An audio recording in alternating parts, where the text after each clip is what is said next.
There are lots of components that go into a working solar system. Today, I'm with Tyler Field from BVI Solar explaining the difference between inverters and optimizers. Tyler, I thought I understood a lot of these, but you're educating me today about it.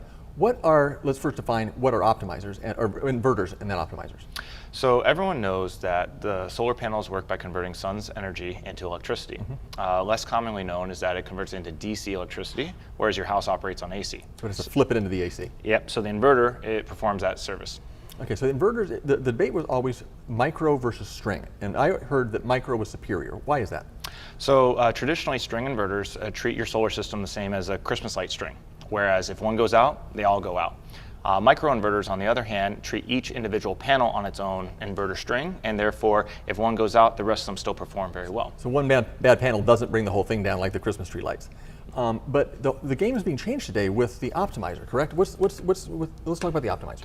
Yeah, so in order to really bring string inverters not only up to new code standards, but also to really compete with the microinverters, they came out with an optimizer. An optimizer essentially performs the same way that a microinverter does by regulating the panels on an individual basis. However, it does reduce some of the costs associated with going microinverters.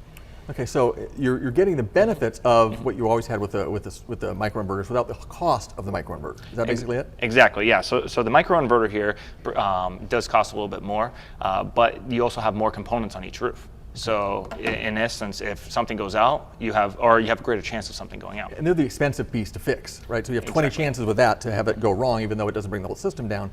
But with the optimizer, you only have one major component that you're going to have to deal with in terms of maintenance. Exactly. There's only one centralized inverter on the side of the house, and so the chances of something going wrong is just easier to service and less components. What would you personally choose if you were doing your home today? I would probably go with the optimizer. It's a very popular product, actually one of the most popular in the state of California. Because it's less expensive, right? It's less expensive, it performs very, very well, has great warranties, and it's something that we install quite a bit of. Great, thank you so much for the advice.